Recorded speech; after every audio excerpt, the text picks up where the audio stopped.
Good evening, सत श्रीकाल। एक बार फिर आप तमाम लोगों का स्वागत है क्राइम तक की कहानी के इस एपिसोड में। उम्मीद है पूरी फैमिली अच्छी होगी, अपना और अपनों का ख्याल रख रही होगी। 11 नवंबर की बात है, मंडे का दिन, मतलब अब से 3 दिन पहले रात के करीब 8:15 बजे थे। इटावा रेलवे स्टेशन से पहले और उस वक्त करीब 8:20 8:25 पे एक ट्रेन आनी थी इटावा रेलवे स्टेशन पर, जिसे रुकनी थी। मरुधर एक्सप्रेस इस ट्रेन का नाम था। ट्रेन धीरे धीरे इटावा रेलवे स्टेशन की तरफ जब बढ़ रही थी, तभी आगे ड्राइवर को पटरी पर कुछ दिखाई देता है। ड्राइवर देखता है कि कोई शख्स ठीक पटरी के बीच में लेटा हुआ है। अब ट्रेन की रफ्तार इतनी थी और वो दूरी इतनी कम जहाँ पे वो शख्स लेटा था कि ब्रेक मारने के बावजूद ये मुमकिन नहीं था कि गाड़ी जो लेटा हुआ शख्स है उससे पहले ही रुक जाए। फिर भी गाड़ी के ड्राइवर ने उसे देखा और पूरी तरह से ब्रेक मारा, लेकिन उस ब्रेक के मारने के बावजूद वो ट्रेन उस पटरी पर लेटे हुए शख्स के ऊपर से गुजर जाती है। उस ट्रेन में कुल 7 डब्बे थे, 7 बोगी, और इंजन मिला दें तो 8। इंजन समेत कुल 7 डब्बे या 7 बोगी उस जगह से गुजर जाती है जिस जगह पर रात के अंधेरे में एक शख्स लेटा हुआ था, लेकिन इंजन की रोशनी और पटरी के किनारे लगे बल्ब की वजह से ड्राइवर ने उसे देख लिया था। अब ब्रेक मार चुका था ड्राइवर। जब वो गाड़ी आगे पहुंचती है स्टेशन से पहले ही, अब गाड़ी जाकर पूरी तरह से रुक जाती है। ड्राइवर फौरन नीचे कूदता है और पीछे की तरफ भागता है। वहां जाकर देखता है वो शख्स अब भी पटरी के बीच में लेटा हुआ है। ड्राइवर और तब तक कुछ और लोग आ गए उसे पटरी की तरफ से बाहर निकालते हैं। इस दौरान में कुछ लोग रेलवे पुलिस को फ़ोन कर देते हैं। अब रेलवे पुलिस भी मौके पर पहुंच गई। इधर स्टेशन पर यह था कि इस गाड़ी को प्लेटफॉर्म पर रुकना था। सिग्नल ग्रीन था, उसके बावजूद ये ट्रेन पहले रुक गई, तो स्टेशन पर भी हड़कंप मचा हुआ था कि क्या बात हुई। लेकिन इन तमाम चीज़ों के बीच में उस शख्स को जब बाहर निकाला गया, रेलवे पुलिस आ गई, उसके बाद वो उसे अपने साथ ले गई और फिर से ये ट्रेन अब इटावा रेलवे स्टेशन पर जाकर रुकती है जहां इसे पहले रुकना था। अब जो शख्स पटरी के बीचों बीच लेटा हुआ था, आरपीएफ उससे पूछताछ करती है। फिर वो पूरी कहानी सुनाता है। एक कहानी जो दिल को कचोट देने वाली कहानी है। कहानी एक ऐसे कातिल की जो करीब 15 घंटे पहले अपने हाथों से 4 कत्ल करके आया था और अब खुद मौत को गले लगाना था, लेकिन उसके हिस्से में मौत भी नहीं आई। इस शख्स का नाम महेश शर्मा है, कारोबारी बल्कि मुकेश शर्मा। ये एक जौहरी है, एक है कि सर्राफा कारोबारी है। इसका काम ये था कि इटावा का रहने वाला दिल्ली आता और दिल्ली से ये जवाहरात खरीद कर थोक में ले जाता और इटावा के अलग अलग जौहरियों को उसे बेचा करता था। एक तरह से होलसेल का इसका काम था। काम वाम ठीक चल रहा था। 2000 में इसकी पहली शादी हुई थी, लेकिन शादी के साल भर बाद एक बेटी हुई और उसके बाद पता चला कि बीवी को कैंसर है। 2003 में बीवी की मौत हो गई। अब बच्ची छोटी थी, लगभग 2 साल की। परिवार वालों ने कहा कि छोटी बच्ची है, पूरी जिंदगी पड़ी है, क्या करोगे, दूसरी शादी कर लो। तब मुकेश ने फिर रेखा नाम की एक महिला से, एक लड़की से दूसरी शादी की। उम्र भी कम थी। शादी के बाद रेखा और मुकेश और उनकी जो पहली बेटी हुई थी, पहली पत्नी से भव्या, तीनों खुश थे। धीरे धीरे वक्त बीता। मुकेश को फिर रेखा से 2 और बच्चे हुए, एक बेटी और एक बेटा। दूसरी बेटी का नाम काव्या और बेटे का नाम अभिष्ट रखा। अब धीरे धीरे वक्त बीता। मुकेश का काम ठीक ठाक चल रहा था। बेटी बड़ी हो रही थी। 12वीं के बाद मुकेश ने अपनी बड़ी बेटी को दिल्ली भेज दिया। दिल्ली यूनिवर्सिटी में बीकॉम की वो पढ़ाई कर रही थी। छोटी बेटी 12th कर रही थी इटावा से। बेटा भी 10 साल का। बड़ी बेटी 22 की, छोटी बेटी 16 साल की और सबसे छोटा बेटा 10 साल का था। वो इटावा के स्कूल में पढ़ाई कर रहा था। परिवार पूरा ठीक ठाक था। बड़ी बेटी जो कि दिल्ली यूनिवर्सिटी में पढ़ रही थी, यहीं हॉस्टल में रहती थी। पर अभी दिवाली का वक्त है, 31 अक्टूबर को दिवाली थी, तो पूरा परिवार इकट्ठा था। और भव्या भी, जो मुकेश की पहली पत्नी से जो बेटी हुई थी, वो भी अपने माँ बाप और अपने भाइयों के साथ दिवाली मनाने के लिए इटावा पहुंची थी। सब कुछ ठीक चल रहा था। तो फिर 11 नवंबर को अचानक मुकेश रेलवे की पटरी पर जाकर क्यों लेटा? जब ये पूरी कहानी सामने आई तो कहानी सामने आई 10 नवंबर की रात से, संडे का दिन था। मुकेश ने जो कहानी पुलिस को बताई और पटरी पर लेटने से पहले उसने एक इटावा के पुलिस अफसर के मोबाइल पर एक पन्ने का एक नोट भेजा, जो एक तरह से मौत से पहले का नोट था। और साथ ही उसने अपनी बीवी के मोबाइल पर 3 स्टेटस लगाई, 3 बल्कि 4 स्टेटस लगाई। 3 में पूरे परिवार की तस्वीर थी, उसकी पत्नी की, दोनों बेटियों की और एक बेटे की। और चौथे स्टेटस में सिर्फ एक टेक्स्ट लिखा उसने और लिखा कि अब ये सब खत्म हो चुके हैं। और एक पन्ने का एक नोट, आखिरी नोट उसने इटावा पुलिस को भेज दिया था। ये सब करने से पहले उसने एक और काम किया। उसने 112 112 नंबर डायल करके पुलिस को फ़ोन किया और कहा कि वो इटावा के इस मोहल्ले में पहुंचे, वहाँ एक घर है, उस घर के अंदर 4 लाशें पड़ी हैं। अब ये सारी कहानी किश्तों में आ रही थी।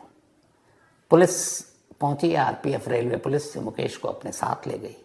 अब उसने उससे पूछताछ शुरू की। इधर पुलिस की एक टीम बताए हुए पते के हिसाब से घर पहुंचती है, लेकिन पुलिस पहुंचती उससे पहले ही पूरा मोहल्ला उस घर के आगे इकट्ठा हो गया था। और उसकी वजह थी एक, जो मुकेश की बीवी रेखा का मोबाइल नंबर था, उसके ऊपर 4 स्टेटस थे और उस स्टेटस में 3 में तस्वीर रेखा और उसके 3 बच्चों की, और आखिरी लाइन की ये सब खत्म हो चुके हैं। तो पूरा परिवार, चूंकि रेखा के दोस्त पड़ोसी हर एक के पास मोबाइल नंबर होता, आजकल कोई स्टेटस लगाता है फौरन आप देख सकते हैं। तो रिश्तेदारों ने, पड़ोसियों ने ये स्टेटस पढ़ा और वो चौंक गए कि ये क्या है, ये सब खत्म कैसे हो गए। तो पड़ोसी भागे घर की तरफ, देखा तो मुकेश और रेखा के घर के बाहर दरवाजे पर ताला लगा हुआ है। अब उन्हें और भी फिक्र हुई, स्टेटस पे ऐसा लिखा, फिर उन्हें लगा पता नहीं ये लोग कहाँ गए। तब तक मुकेश और रेखा के रिश्तेदार भी उस घर तक पहुंच चुके थे। तो देखा कि वहां ताला लगा हुआ है, उन्हें भी कुछ समझ में नहीं आया। अब इस दौरान में 112 नंबर पर कॉल जा चुका था, एक पुलिस अफसर को एक नोट भेजा जा चुका था। तो अब पुलिस की टीम भी पहुंच चुकी थी 11 नवंबर की देर रात। अब पुलिस की टीम, पड़ोसी, मोहल्ले वाले, रिश्तेदार सभी मुकेश और रेखा के घर के बाहर इकट्ठा है। पूरी भीड़ लग गई, तमाम तरह की बातें हो रही हैं। पुलिस के आने के बाद पुलिस ने कुछ पड़ोसियों और रिश्तेदारों को गवाह बनाते हुए घर के दरवाजे का ताला तोड़ने का फैसला किया। घर के दरवाजे का ताला टूटा, अब अंदर दाखिल होते हैं। जिसने भी अंदर का मंजर देखा, उस मंजर को, इधर रेलवे पुलिस के बाद अब मुकेश इटावा पुलिस के शिकंजे में था, उससे पूछताछ होती है। और फिर इसके बाद मुकेश पिछले 1 साल की पूरी कहानी सिलसिलावार सुनाता है। उसने बताया कि जब उसकी पहली बीवी की मौत हुई तो वो टूट गया था, लेकिन फिर भी घर वालों ने कहा उसने दूसरी शादी की, पर वो अपनी एक बेटी की वजह से दूसरी शादी करना नहीं चाहता था, लेकिन शादी की। पर दूसरी बीवी भी बहुत अच्छी मिली, रेखा। उसने बड़ी बेटी भव्या को भी अपनी बेटी माना। फिर 2 और बच्चे हुए, तीनों जो भाई बहन थे उनमें ही बहुत प्यार था। कभी भी रेखा ने भव्या को सौतेली माँ होने का एहसास नहीं दिलाया। कारोबार भी ठीक चल रहा था, जिंदगी भी ठीक चल रही थी। लेकिन फिर अचानक कुछ ऐसा हुआ कि इसी कारोबार के सिलसिले में कुछ रिश्तेदारों ने उनसे पैसे लिए और अब वो पैसे लौटा नहीं रहे थे। ये रकम 15 से ज़्यादा लाख रुपए की थी। कुछ के पास 15 लाख, कुछ के पास कुछ और। अब उसने कहा कि जब पैसे लौटा नहीं रहे तो उसके कारोबार पे असर पड़ा। कई लोग आगे पैसे मांग रहे थे, तो धीरे धीरे वो परेशान होने लगा। उसे लगा कि जब घर चलाना मुश्किल हो जाएगा। उधर जो रिश्तेदार थे वो पैसे नहीं दे रहे थे, कुछ रिश्तेदार थे जिन्होंने ज़मीन हड़प ली। तो माली हालत दिन ब दिन ख़राब होती जा रही है एक ऐसे घर की जो अब तक शान से जी रहा था। हम लोग किसके सहारे जिएंगे? उसे समझाया वमझाया, वो मान गया। लेकिन फिर अभी जो करवा चौथ गुजरा, उस करवा चौथ के दिन भी उसने जितने लोगों से पैसे वापस मांगे, दिए नहीं। रिश्तेदारों ने मुंह फेर दिया। तब उसने फिर रेखा से कहा कि ये सब लोग अच्छे नहीं हैं और बहुत मुश्किल आ जाएगी। तो मैं मरना चाहता हूँ। रेखा ने फिर इस बार कहा उससे कि देखो, अगर तुम्हें मरना है तो फिर अकेले मत मरो, इसलिए कि पूरा परिवार तुम्हारे भरोसे है। फिर मेरा और इन तीनों बच्चों का क्या होगा? एक कॉलेज में है, एक स्कूल में है, अब वो कॉलेज जाने की तैयारी कर रही है, छोटा बेटा बड़ा हो रहा है, तो फिर तो कोई भी नहीं पूछेगा और हम कैसे जिएंगे। तो एक काम करो, अगर तुमने फैसला कर लिया है तो फिर हम साथ मिलकर मर जाते हैं। करवा चौथ के दिन ये बातचीत हुई और करवा चौथ के दिन ये फैसला हुआ कि पूरे परिवार को खत्म हो जाना चाहिए। लेकिन फिर अचानक रेखा ने मुकेश से कहा कि करवा चौथ का दिन है, अमूमन इस दिन हर पत्नी अपने पति के लंबी उम्र के लिए व्रत रखती है, दुआएं मांगती है, और इस दिन एक पत्नी अपने पति को मरता हुआ कैसे देख सकती है, तो करवा चौथ बीतने दो। उसने कहा ठीक है। करवा चौथ बीत गया। इसके बाद दिवाली पे अब बेटी घर आ गई। बीच बीच में कई बार मुकेश ने फिर कहा, तो उसने कहा देखो, कभी अकेले मत सोचना, सोचना तो पूरे परिवार के साथ जाने का, ताकि पीछे में हमें कोई फिक्र ना हो कि हमारे बच्चे कैसे हैं, क्योंकि हम सब साथ जाएंगे। 10 नवंबर की तारीख आखिरकार चुनी गई और ये हुआ कि 10 नवंबर को मुकेश ने कहा कि अब जीने का कोई मतलब नहीं है। तो रेखा ने कहा ठीक है। तो 10 नवंबर को पहले रेखा ने खुद ही कहा था कि देखो, मैं अपने बच्चों को मरता हुआ नहीं देख सकती, तो तुम पहले मुझे मारना। तो रेखा को उसने मारने की कोशिश की, पर फंदा ठीक से कसा नहीं, तो आइडिया ड्रॉप हो गया। 10 तारीख की रात बीत गई। अब सुबह हो गई 11 नवंबर की। लेकिन सुबह होने से पहले जब रात को पहली कोशिश नाकाम हुई, तो फिर रेखा ने कहा कि देखो, कुछ ऐसा करो कि सबसे आखिर में तुम मरना और सबसे पहले मुझे, क्योंकि मैं अपने बच्चों को भी उस हाल में नहीं देख सकती, और ये पता नहीं रस्सी वाला क्या है, कैसी तकलीफ होगी जो भी, तो नींद की गोली खिला दो, उससे बेहोशी के आलम में कुछ पता नहीं चलेगा। उसने कहा ठीक है। रात को मुकेश ने बच्चों के लिए पिज़्ज़ा का ऑर्डर दिया। उसने कहा वो नींद की गोली खाएंगे नहीं, पता नहीं कैसा क्या स्वाद लगेगा, तो उसने पिज़्ज़ा मंगाया और पिज़्ज़ा में नींद की गोली मिलाकर बच्चों को खाने के लिए दे दिया। लेकिन वो गोली इतनी ज़्यादा थी कि पिज़्ज़ा का टेस्ट ख़राब हो गया, तो बच्चे ने पूरा खाया नहीं, लेकिन फिर भी इतनी मात्रा काफ़ी थी कि वो गहरी नींद में डूब गए। इधर रेखा ने भी खा लिया, सिर्फ मुकेश ने नहीं खाया, क्योंकि उसे बाकी काम करना था। ये सब करने के बाद देर रात सबसे पहले उसने अपनी पत्नी को मारा। पत्नी को मारने के बाद अब वो एक एक कर बच्चों को मार रहा था। ये सब करने के बाद अगले 10-12 घंटे तक मुकेश उसी घर में रहता है, उन्हीं लाशों के बीच। 3 लाशें एक कमरे में थी, 1 लाश दूसरे कमरे में। कभी इस तरफ बैठता, कभी बेटे की तरफ जाकर बैठता, और इस तरीके से धीरे धीरे शाम हो गई। जब शाम हुई तो फिर उसने सबसे पहले अपने एक एक कर रिश्तेदारों को फ़ोन करना शुरू किया। उसने कुल मिलाकर 20 कॉल किए और हर एक से बहुत नॉर्मल बात की। किसी को ये नहीं इजहार किया कि वो क्या कर चुका है या क्या करने जा रहा है। फिर अपने बड़े भाई से आखिर में बातचीत की। बड़े भाई ने कहा कि मैं इस वक्त मंदिर में हूँ, पूजा करने आया हूँ, पूजा ख़त्म करते ही तुझे कॉल करूँगा।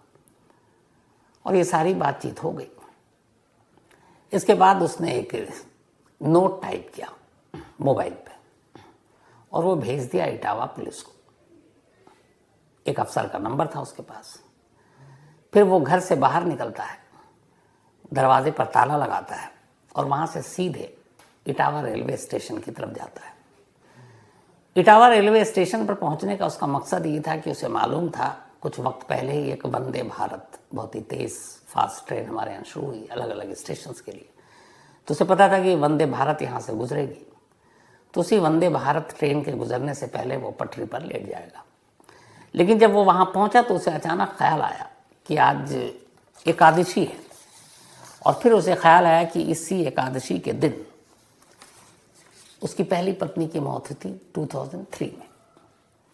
तो उसने कहा उसकी पहली पत्नी की मौत एकादशी के दिन हुई और उस वक्त चल रहा था कि इतने घंटे के बाद ये शुरू होगा, ख़त्म हो जाएगा। तो उसने कहा नहीं, मैं उस वक्त नहीं करूँगा जब मेरी पहली पत्नी की मौत हुई थी। तो फिर उसने वंदे भारत को जाने दिया। उसके बाद वो बैठ गया। फिर उसने अपनी बीवी रेखा का मोबाइल अपने साथ लेकर आया था। घर में तस्वीर खींच चुका था तीनों बच्चों और पत्नी की। उन सब के 3 स्टेटस अपनी पत्नी के मोबाइल पर लगाता है और चौथा टेक्स्ट लिखता है उसी स्टेटस पर कि ये सब अब नहीं है। फिर वो स्टेटस लगाने के बाद 112 पर पुलिस को कॉल करता है और कहता है कि इस मोहल्ले में, इस घर पर, इस पते पर आप पहुंच जाइए। उस घर के अंदर 4 लाशें पड़ी हैं और मैं खुद मरने जा रहा हूं रेलवे स्टेशन के करीब। ये कॉल उसने तब किया जब वो बिल्कुल स्टेशन के करीब था। ये सब करने के बाद अब वंदे भारत तो गुजर गई, पर उसे पता था, क्योंकि वो अक्सर कारोबार के सिलसिले में दिल्ली और इटावा का अप डाउन करता रहता था। तो एक मरुधर एक्सप्रेस का टाइम हो चुका था, वो 10-15 मिनट लेट थी, पर उसे मालूम था कि ये ट्रेन आने वाली है। तो जैसे ही सिग्नल हुआ, वो दूर बैठा किनारे देख रहा था। जब सिग्नल हुआ तो जाकर वो दोनों पटरियों के बीच लेट गया। मरुधर एक्सप्रेस के ड्राइवर ने देखा, ब्रेक मारी, लेकिन फासला कम था। पूरी ट्रेन उसके ऊपर से गुजर गई, लेकिन वो पटरियों के बीच इस तरीके से लेटा था कि सिवाय कुछ खरोंच के उसे कुछ नहीं हुआ। फिर पड़ोसियों और रिश्तेदारों से पूछताछ, तो उसके बयान की तस्दीक हर एक ने की। पर उसने जो नोट लिखा था वो इटावा पुलिस ने लीक नहीं किया, ना मीडिया को दिया। जब हमारे रिपोर्टर ने पूछा कि ऐसा क्यों, तो उन्होंने बताया कि इस नोट में कुछ सबूत हैं। वो सबूत ये है कि जिन लोगों ने इस परिवार को इस दुश्वार माली हालत तक पहुंचा दिया, उसमें कुछ लोगों के नाम हैं और वो तमाम नाम रिश्तेदारों के हैं। अब उन एक एक रिश्तेदारों को उठाकर पुलिस न सिर्फ पूछताछ करेगी, बल्कि मुकेश बेशक जिंदा है, लेकिन उस घर में हुई बाकी 4 मौतों के लिए उन्हें जिम्मेदार मानेगी। क्यों? क्योंकि इस सामूहिक मौत के पीछे का जो मकसद, मोटिव है, वजह है, वो वही लोग हैं जिन्होंने मुकेश के पैसों को दबा लिया, मार लिया, और जिसकी वजह से इस परिवार की माली हालत ख़राब हो गई, और इतनी ख़राब हुई कि इस परिवार ने खुद मरने का फैसला किया। अब यहाँ पे एक चीज़ है पुलिस को जो जानना है, जो नोट है उसमें और जो पूरी कहानी है वो मुकेश ने सुनाई, क्योंकि अब रेखा सुनाने के लिए इस दुनिया में है नहीं। उसकी बेटी भव्या नहीं है, काव्या नहीं है, अभिस नहीं है बेटा। तो अब जो मुकेश के बयान है उसी को जांच कर पुलिस उस बयान की सच्चाई का पता लगाएगी। तो मुकेश की जो पूरी कहानी यह है कि ये उसने कत्ल नहीं किया है, क्योंकि उसकी पत्नी की मर्जी इसमें शामिल थी, और पत्नी ने ही कहा था कि हम जाएंगे तो साथ जाएंगे, वरना मैं अकेला जा रहा था। तो पत्नी के दबाव और पत्नी की फिर इस बातचीत से वो कन्विंस हो गया कि अगर वो अकेला गया तो अभी तो चलो इधर उधर से कुछ करके घर चला रहा हूँ, जब वो नहीं रहेगा तो इस घर के 4 लोग कैसे रहेंगे। तो इसीलिए उसे पत्नी की बात सही लगी, और फिर उसने कहा कि अब एक साथ ही रहना है और फिर इन चीज़ों से दूर, किसी को तकलीफ ना हो, तो एक साथ मर जाना चाहिए। तो उसके हिसाब से ये मर्डर नहीं किया है, बल्कि ये मर्जी थी उसकी पत्नी की। लेकिन क्या तीनों बच्चों की मर्जी थी? इस बारे में उसके पास कोई जवाब नहीं है। तो अगर पत्नी भी साथ में थी और शामिल थी तो भी फिर ये तीनों बच्चों का कम से कम मर्डर का केस तो बनता है, कत्ल बनता है। हालांकि कायदे से 4 बनता है, पत्नी समेत, क्योंकि पत्नी है नहीं अपनी सफाई देने के लिए। तो पुलिस फिलहाल उससे पूछताछ कर रही है, लेकिन इस एहतियात के साथ, क्योंकि वो शख्स खुद अपनी जान दे जा रहा था, तो कहीं उसको कुछ अकेला मौका मिले तो उल्टा पुल्टा ना कर ले। तो बाकायदा उसकी निगरानी रखी जा रही है। बाकायदा मनोवैज्ञानिक को बुलाकर उसकी दिमागी हालत को पढ़ने समझने की कोशिश की जा रही है। और इस दौरान में कुछ रिश्तेदारों को इटावा पुलिस ने उठा लिया है, उनसे भी पूछताछ हो रही है, और जल्द ही कुछ लोगों की गिरफ्तारी का ऐलान भी होगा। लेकिन कुल मिलाकर एक अफसोसनाक कहानी। तो कहानी ख़त्म करूं उससे पहले वही अपना सिलसिला। कई बार ऐसा होता, हमारी क्राइम तक फैमिली मेंबर शिकायत करती है कि सर हमारा बर्थडे था, आपने बताया नहीं, विश नहीं किया। अब आप लोगों को एक जवाब देता हूँ आज कि आप लोग शिकायत करते हैं, ठीक है। 10 नवंबर को मेरी वाइफ का बर्थडे था। अब 10 नवंबर था संडे, उससे पहले सैटरडे, और फ्राइडे भी मैं जल्दी ही निकल गया था। मंडे आकर याद ही नहीं, मैंने कहा अब तो निकल गया, तो बर्थडे विश करना ही भूल गया था फैमिली मेम्बर के साथ। तो 10 नवंबर को मेरी वाइफ का बर्थडे, हैप्पी बर्थडे सावी, और 4 लाइनें भेजी थी मेरी वाइफ सावी ने मुझे। आज मुझे लगता है ये लाइनें तुम्हारे लिए ज़्यादा है, मैं वापस तुम्हें ही देता हूँ। वो 4 लाइनें क्या हैं आप सुन लीजिए, आप सभी के साथ शेयर करता हूँ कि तू है तो दिल धड़कता है, तू है तो सांस आती है, तू ना तो घर घर नहीं लगता, तू है तो डर नहीं लगता। ये बड़ी अच्छी लाइन इसलिए लगी मुझे सावी की क्योंकि पता है कि मुझे अकेले में डर लगता है, और इस वक्त बीवी और बेटी दोनों यहाँ हैं नहीं, दूर हैं।